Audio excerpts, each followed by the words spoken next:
আমরা সমাজে উইরা আসি নাই, আমরা এই দেশের নাগরিক। আমরা বসেন বসেন, আমরা ট্যাক্স হোল্ডার নাগরিক, ট্যাক্স দেই আমরা, আমরা ট্যাক্স ছাড়া এই দেশে থাকি না। ওয়াজ মাহফিলে আসি আমরা অনুদান দিয়ে সার্বিক সহযোগিতা করে এখানে এসে দাঁড়াই।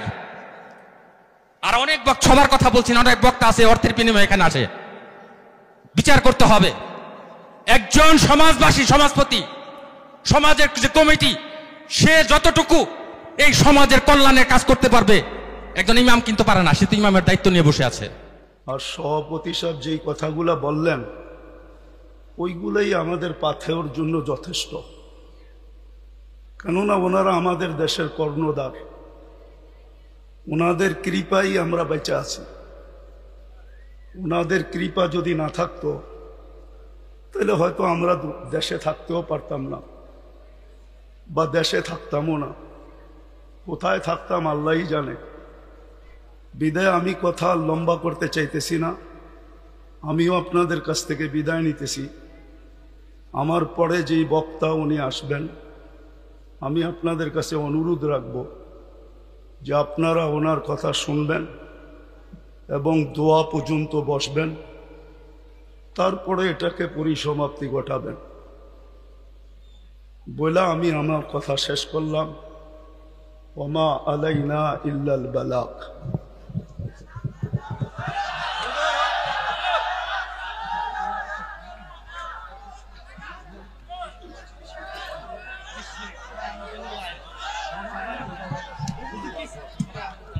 সময় নাই আমার কাছে, আপনি বসেন, আমার কাছে সময় নাই। রাখেন রাখেন। আমরা সমাজে উইরা আসি নাই, আমরা এই দেশের নাগরিক।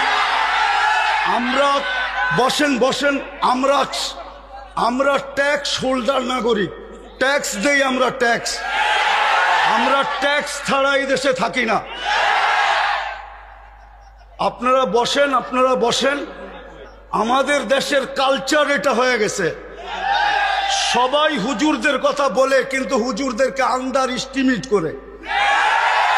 আমি পায়ে হাত দিয়ে বলবো, আমাকে কেউ আন্ডার এস্টিমেট করেন না। আপনারা আমাকে চিনেন না, আমার পরিচয় জানেন না। বসেন, আপনারা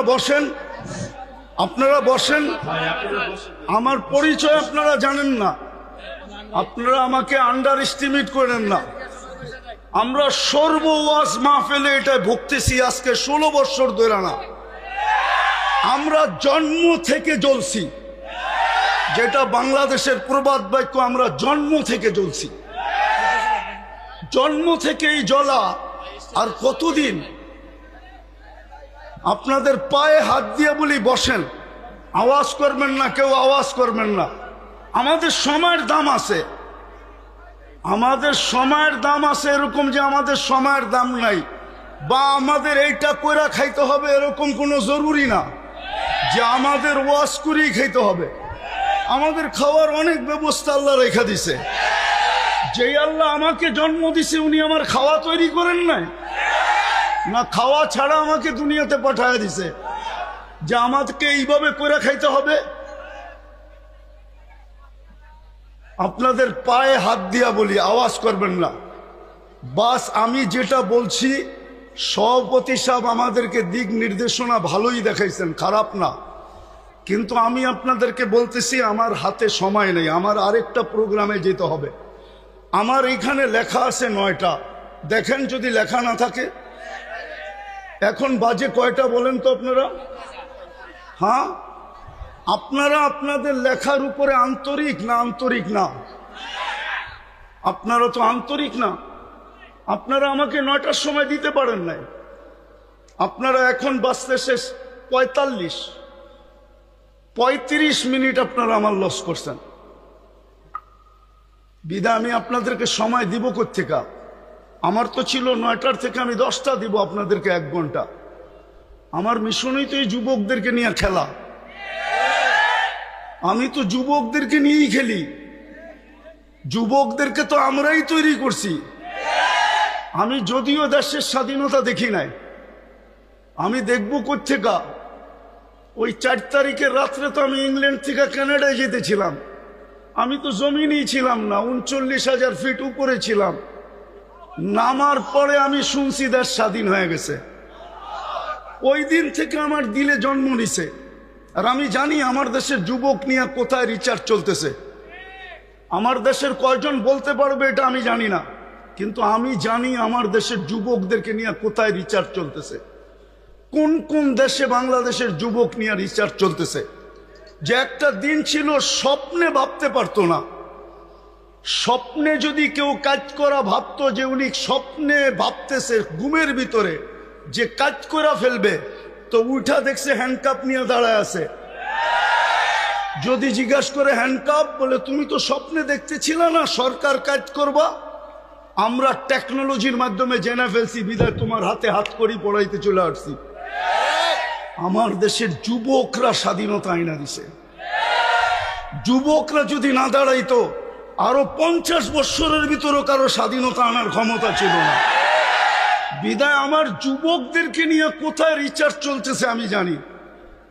আমি জানি পেন্টাগনের কোন কামরায় রিচার্জ চলতেছে।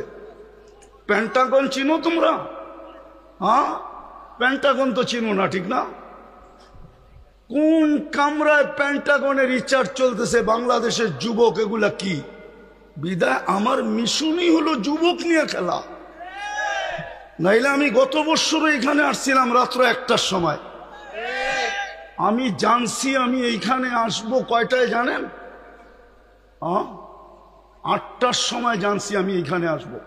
যদি আমি জানতাম তো আমি আসতাম না। কসম খোদা, আমাকে কেউ নিয়ে আসতে পারতো না। আমি জানছি 8টার সময় যে আমি এইখানে যেতেছি, কিন্তু আমি এর আগে জানতে ছিলাম আমি আরেকটা মার্কেট আছে ওইদিকে। কি মার্কেট জানি?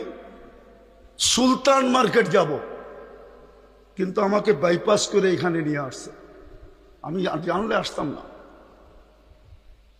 আমার আসার ইচ্ছা ছিল না। সময়টা অনেক চলে গেছে।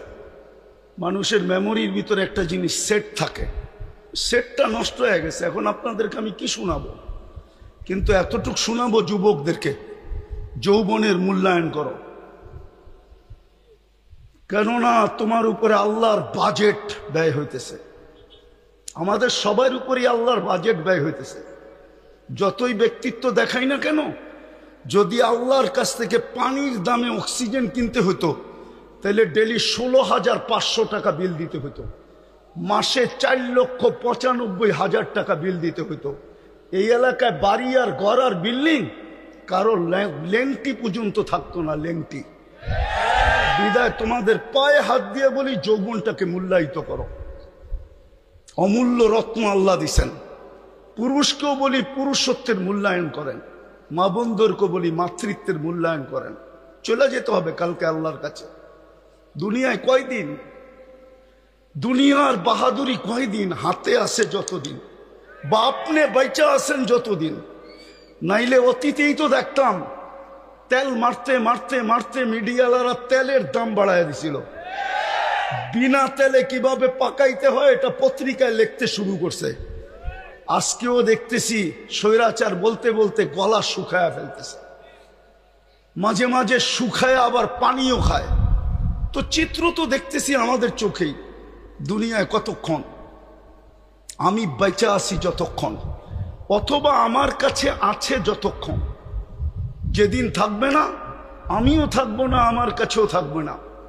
এই জন্যই মৃত্যু লগ্নে 4 জন ফেরেশতা আসে। প্রথম ফেরেশতা ধ্বনি দেয় কানের ভিতরে, ইনকাতাতিল আজাল অনকাতাতিল আমাল, তোমার বয়স শেষ, আশা শেষ। দ্বিতীয় ফেরেশতা একটা চিৎকার দিয়া কানটাকে ফাটায় ফেলে, সালাল ইস্তেগাল, বড় ব্যস্ত ছিল, আল্লাহ ডাকলেও আসার সুযোগ হইতো না। আল্লাহ ডাকে, কে ডাকে? কে ডাকে? 5 বেলা কে ডাকে? 90% মানুষ নামাজ পড়ে না। আপনি ব্যস্ত? কি নিয়ে ব্যস্ত? ও যুবক, তুমি কি নিয়ে ব্যস্ত বলো আমাকে? কি নিয়ে ব্যস্ত তুমি? কোন দেহটা নিয়ে ব্যস্ত? এই দেহটা কে দিছে? কে দিছে দেহটা? পূর্ণতা কে দিছে?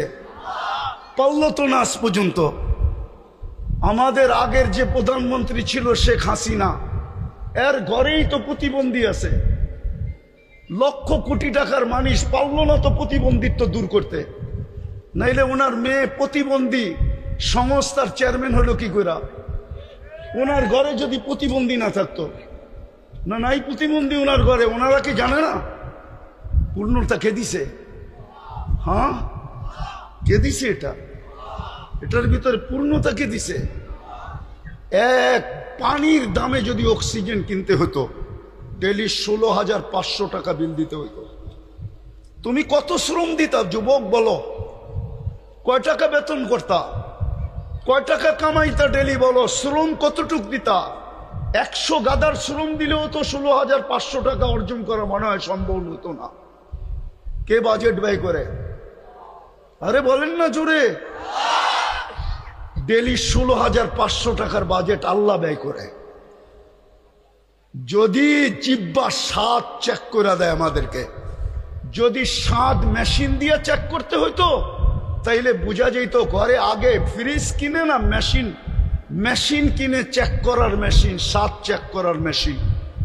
আগে ফ্রিজ কিনে না ওই মেশিন কিনে, আগে ওয়াশিং মেশিন কিনে না ওই মেশিন কিনে, আগে বাড়ি বানায় না আগে ওই মেশিন কিনে, তাইলে বোঝা যেত। আমাদের বিত্তশালীরা তো আমাদের দেশে চিকিৎসা করে না, কেননা আমাদের দেশের 80% রিপোর্ট বলে ভুল হয়। এই জন্য দেখবেন অসুস্থ হইতে দেরি, চুপে চুপে ইন্ডিয়া যেতে দেরি করে না, চুপে চুপে সিঙ্গাপুর যেতে দেরি করে না, চুপে চুপে থাইল্যান্ড যেতে দেরি করে না, আমেরিকা ইংল্যান্ড যেতে দেরি করে না। হইতে পারতো আপনি মেশিন কিনছেন বটে, কিন্তু আপনার মেশিন যদি ভুল রিপোর্ট দিত আপনি কি করতেন?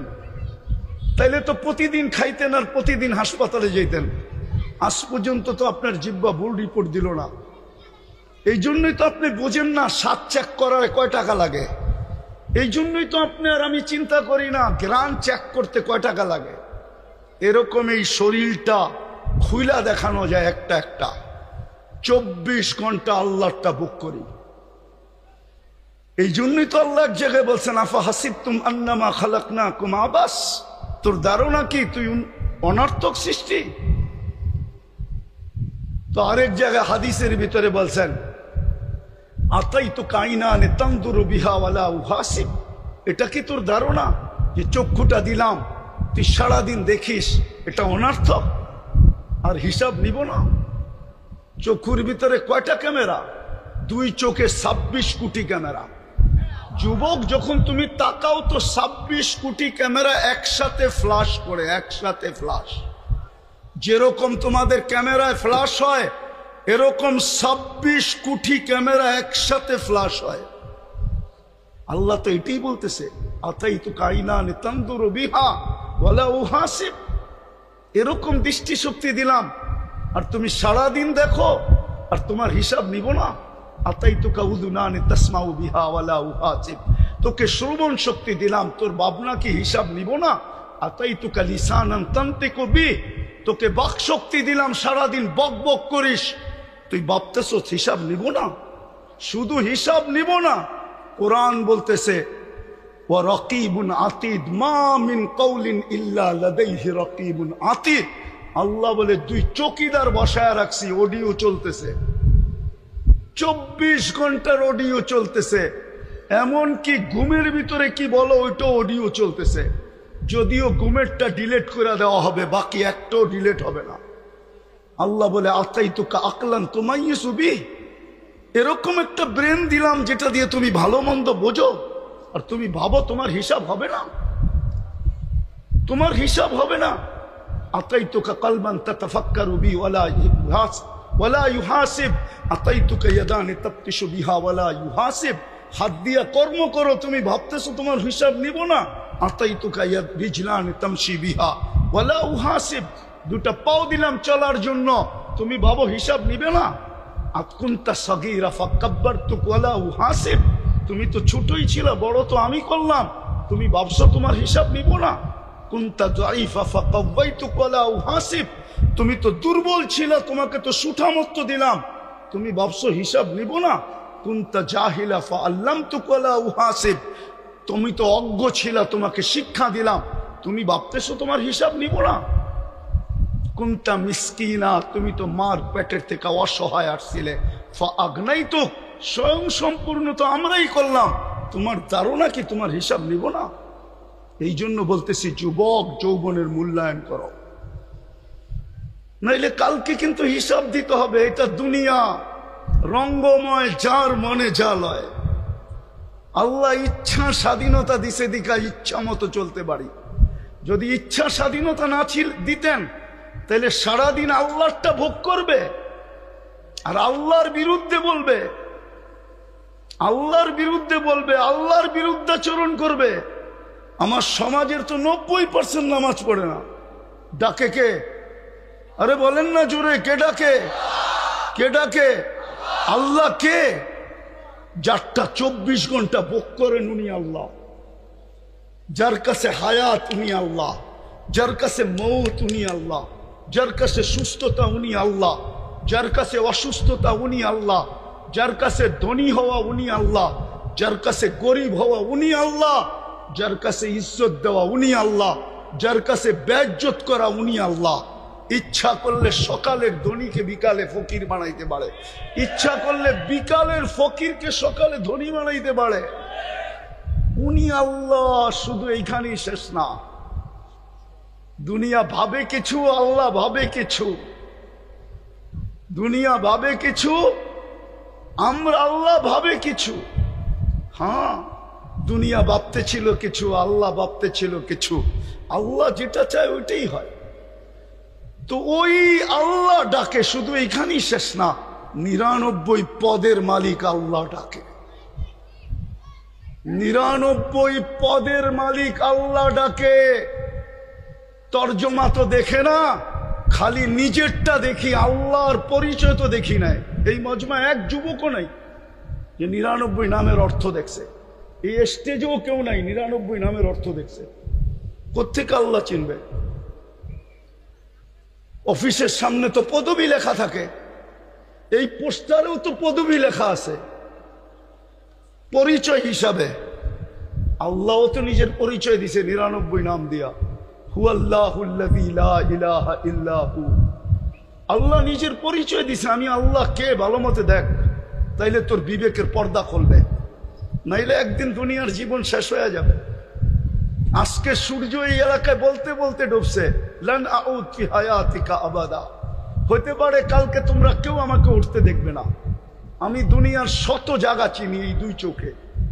আমি একটা দেশ তো দেখি নাই এই পর্যন্ত। 103টা দেশ দেখা শেষ আমার, 7টা মহাদেশ দেখা শেষ আমার। হ্যাঁ হ্যাঁ, আমি শুধু উন্নত দুনিয়া নিউজিল্যান্ড দেখি নাই, বাকি সব দেখা শেষ। আর আল্লাহর মেহেরবানি, দেখতে বেশি সময়ও লাগে না। আমার পাসপোর্টের যে অবস্থা এখন আছে, যদিও কথা মিডিয়ায় চলে যাবে, আমার এয়ারপোর্টে যে টিকিট নিলেই চলবে। আমি বড় অহংকার করে বলতেছি না, আমি চিনি দুনিয়ার ওই জায়গা। এক রাত্রে মাটির সাথে মিশিয়ে দিয়েছেন ওই জায়গা চিনি, যে জায়গায় ঈসা আলাইহিস সালাম দাঁড়ায় জিজ্ঞাসা করছে এক রাত্রে কিভাবে সমূলে ধ্বংস করলো। তো বলছে বিতনা বিল আফিয়া আসবাহনা ফিল হাভিয়া। ফুর্তি করতে করতে ঘুমায় গেছিলাম, নিশ্চিন্তে সকালে উঠা দেখি হাবিয়া দুজকের ভিতরে। আজকে সূর্য বলতে বলতে এই এলাকায় ঢুকছে, এখনো মাটিটা বলতেছে তামসি আলা যাহরি মাসিরুকা ফি বাতনি। হইতে পারে এইখান থেকে উঠা কেউ বাড়িতেও পৌঁছতে পারবে না। এর আগেই শোনা যাবে হাসপাতালে নিয়ে গেছে, ডাক্তাররা ঘোষণা দিছে ডেড, চলে গেছে দুনিয়ার থেকে। হইতে পারে এরকম। এই জন্য মাটি 24 ঘন্টা বলে তামসি আলা যাহরি মাসিরুকা ফি বাতনি। আমার পিঠে চলমান, অতি সত্বর তুই আমার পেটে আসবি, তারপরে দেখবি ব্যবহার। এই জন্য আমি শেষ জায়গায় চলে আসছি। যুবক, তোমাদের পায়ে হাত দিয়া বলি, শুধু তোমাদের আয়োজন দেখে এতটুকু লম্বা করলাম, তোমাদের পায়ে হাত দিয়া বলি, যৌবনের মূল্যায়ন করো। ওই যুবক নিজেকে বানাও যাতে আল্লাহ দেখা তোমাকে বলে লাউলা শাবাবা খুশা। দুনিয়ার মানুষ তোমাদেরকে ইজ্জত দিলে কতটুক দিবে? আমি জানি দুনিয়ায় কতটুক মানুষকে ইজ্জত দেয়, কতটুক দিবে দুনিয়ার মানুষ ইজ্জত। যদি দুনিয়ার মানুষ ইজ্জতই দিত তাইলে এখন বলতে হয় রাজনীতি কথা বলতেছি না, মনের কথা বলতেছি। হ্যাঁ, তাইলে জুলাই সনদ নিয়ে এত টাল বাহানা কোনোদিন হতো না।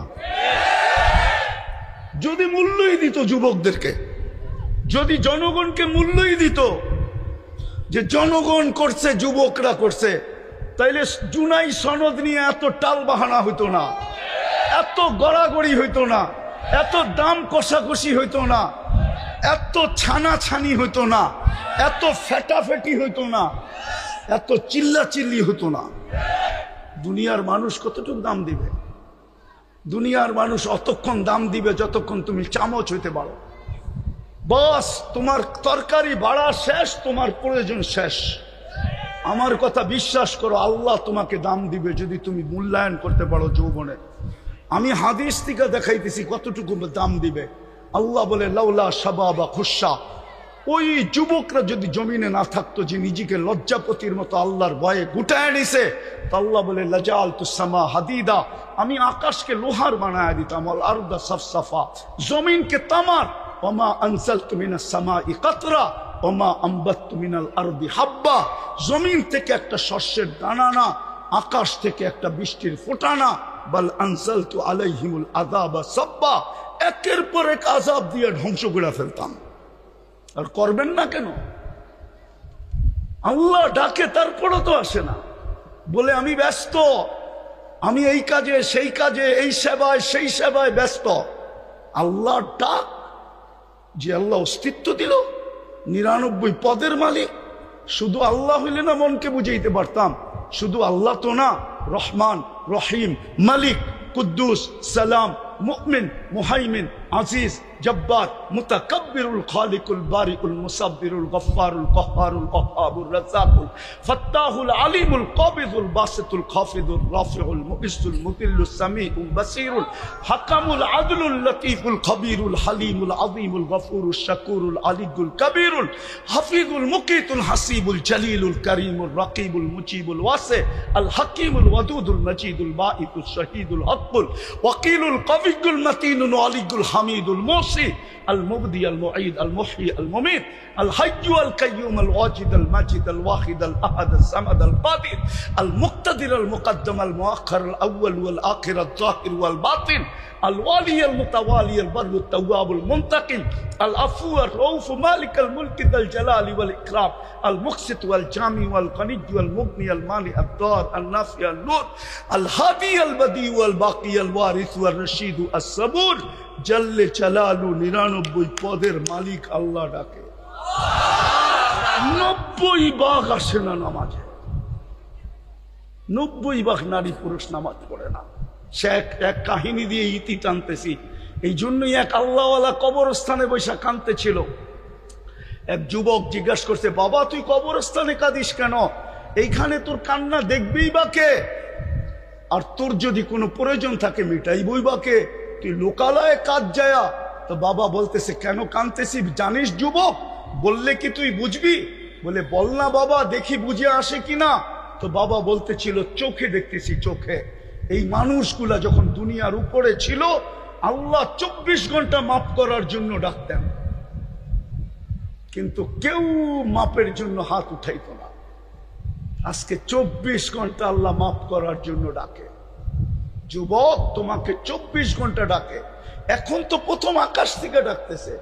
ইমাম বুখারী বলছে, আমি বলি না, হালমি মুস্তাগফির ফাগফির আলা।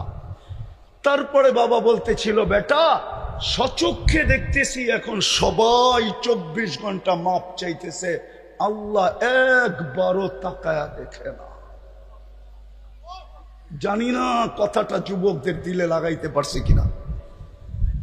আজকে মাফ করার জন্য ডাকে, কেউ হাত তোলে না, না নারী, না পুরুষ, না যুবক, না বৃদ্ধ, না শাসক, না শাসিত, কেউ হাত উঠায় না। কবরে যাওয়ার পরে মাপ চাবে, ওই দিন আল্লাহ আর তাকায় দেখবে না। এই জন্য আসো যুবক, যৌবনের মূল্যায়ন করুন। পুরুষদেরকে বলতেছি পুরুষত্বের মূল্যায়ন করেন। মা বলতে বলতেছি মাবুদ, নারীত্বের মূল্যায়ন করি। প্রত্যেক শ্রেণীর মানুষকে বলতেছি মূল্যায়ন করেন। মৌত কখন চলে আসবে কেউ জানে না। ওইখানে কোনো পরিচয় চলবে না। যদি চলতো, একটা বলতেছি একটা, তাইলে আবু তালেবের কবর আজকে 25-30 না 89 থেকে এই পর্যন্ত আমাকে কাঁদাইতো না। হ্যাঁ হ্যাঁ, 89 থেকে প্রথম আমি মক্কা গেছি 89-এ, 89 থেকে নিয়ে এই পর্যন্ত প্রতি বছর আমাকে কাঁদাইতো না। একবার না, যতবার যেই ততবারই কাঁদায়। আমি চিনি উনার কবর কোথায়, কার পাশে, কোন কবরস্থানে, যেটাকে ওলামারা জান্নাতুল মুআল্লা বলে, উপরের জান্নাত, মক্কার কবরস্থান। কার পাশে? খাদিজাতুল কুবরা রাদিয়াল্লাহু তাআলা আনহার পাশে আবু তালেবের কবর। ওই কবর আমাকে কোনোদিন কাঁদাইতো না। বললাম তো 89 থেকে কাঁদাইতেছে, প্রতিবার 2 বার 3 বার, প্রতি বছর বহুতবার কাঁদাইতো না। আপনি চেনেন না আবু তালেবকে? সম্পর্ক কার সাথে ছিল আপনি এটাও জানেন না। আপনি কোত্থেকে জানবেন মুহাম্মদুর রাসূলুল্লাহকে? একটা কথা বলি, কবরে প্রথম প্রমাণ করতে হবে, প্রথম কবরের সুয়াল। যারা বলে প্রথম সুয়াল কবরের মান রব্বুকা, এটা মনে হয় তেমন ঠিক না।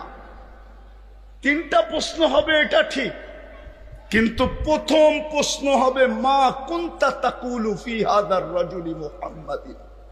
ইমাম বুখারী লেখছেন, ইমাম মুসলিম লেখছেন রহমতুল্লাহ আলাইহি, প্রথম প্রমাণ করতে হবে আল্লাহর রসুলের রঙে তুমি কতটুকু রঙিন ছিলা। কেননা মুহাম্মদুর রাসূলুল্লাহ না হইলে আমরা আল্লাহ চিনতাম না। হ্যাঁ, আল্লাহ চিনতাম না, দিন চিনতাম না, কোরআন চিনতাম না, কোরআন পাইতাম না। মুহাম্মদুর রাসূলুল্লাহ না হইলে এক রাত্র 83 বৎসরও পাইতাম না। এক রাত্র যে 83 বৎসরের ইবাদত, এত বড় মর্যাদা আমাদের কপালে জড়তো না। আমরা তো মুহাম্মদুর রাসূলুল্লাহ চিনি না। মুহাম্মদুর রাসূলুল্লাহ আমার সমাজ চিনে না, আমার সমাজের যুবকরা চিনে না, আমার সমাজের কেউ চিনে না। যদি চিনতো তাহলে বাংলাদেশে কেন চিৎকার দিতে হতো কাদিয়ানীকে অমুসলিম ঘোষণা করার জন্য? হ্যাঁ, কেন চিৎকার দিতে হতো যে কাদিয়ানীকে অমুসলিম ঘোষণা করেন? যেই দেশে 90% মুসলমান, ওই দেশে কেন চিৎকার দিতে হতো? হ্যাঁ, সেমিনার কেন করতে হতো? ওলামাদেরকে কেন এই জন্য জেলে যেতে হতো? গুমের কেন শিকার হইতে হতো? এই মুহাম্মদুর রাসূলুল্লাহ আমরা চিনি না। বিদায় কবরের প্রথম প্রশ্ন প্রমাণ করতে হবে তুমি ওনার রঙে কতটুকু রঙিন ছিলা। হ্যাঁ হ্যাঁ, প্রথম প্রশ্ন এটা। বুখারী শরীফ উঠায় দেখেন, আমি বানায়া বলতেছি না। মুসলিম শরীফ উঠায় দেখেন, আমি বানায়া বলতেছি না। প্রথম প্রশ্ন হবে এটা। এই জন্য পায়ে হাত দিয়া বলি, নিজেকে মূল্যায়িত করি, তাহলে দুনিয়ার মূল্য কতক্ষণ। কবির কথাই তো সত্য, মিলে খাক মে আহলে শাহ कैसे कैसे, जमी खा गई नौजवान कैसे कैसे, अजल ने न छोड़ा किसरा न दारा, उसी से सिकंदर सफाते भी दिहारा, हर एक लेके क्या क्या हसरत सुधारा, परा रह गया यही ठाट सारा, बचपन ने तुझे बरसों खिलाया, जवानी ने मजनू बनाया, बुढ़ापे आके फिर क्या क्या सिताया, अजल तेरा कर देगी बिल्कुल सफाया, तुझे दुल्हन के रहो सबसे आला, हो जीनत निराली हो फैशन निराला, यूं ही जिया करता है क्या मरने वाला, तुझे हुस्न जाहिर ने धोखे में डाला, जगह जी लगाने का दुनिया नहीं है, ये इबरत की जा है तमाशा नहीं है, अफा हसिबतुम अन्नमा खलकनाकुम अबस। শুধু ঐতিহ্য থেকে যাবে, ঐতিহ্য। বেশি দূরে তো না, এটাও তো গাজীপুর, ঠিক না? হ্যাঁ, এটা গাজীপুর তো। হ্যাঁ, বাওয়ালের রাজা নাই, কিন্তু জমিন নিয়ে কামরা কামরি এখনো চলতেছে কোর্টে। আমরা চিনি কারা কামরা কামরি করতেছে। আমরা এই দেশেই থাকি, আমরা এই দেশেই বড় হয়েছি, আমরা এই দেশেই ব্যাকগ্রাউন্ড নিয়ে উঠছি। আমরা চিনি কারা বাওয়ালের জমিন নিয়ে এখনো কামরা কামরি করে। নাই, ঐতিহ্য আছে, ঐতিহ্য। যুবক, তোমারও ঐতিহ্য থেকে যাবে, আমারও ঐতিহ্য থেকে যাবে, আমরা থাকবো না। চলো আজকে তওবা করে আল্লাহর কাছে নিজেকে দামি বানাই। পারবা তওবা করতে? কে কে পারবে দেখি? তাইলে তওবা করি। আল্লাহ, অতীত থেকে তওবা করলাম। বলো বলো, মনের থেকে বলো, মনের থেকে। সর্বশেষ আজকের থেকে তওবাকে অভ্যাস বানাও। ঘুমের সময় তওবা করে ঘুমাও, নাইলে হইতে পারে একদিন তুমিও চিৎকার দিবে, আমিও চিৎকার দিব, কিন্তু আর তাকায় দেখবে না। আজকে 24 ঘন্টা ডাকে শুধু তওবার জন্য। আর সর্বশেষ আজ থেকে নামাজ ছাড়বো, পাক্কা ওয়াদা। আল্লাহ আমাদেরকে আমল করার তৌফিক দান করেন।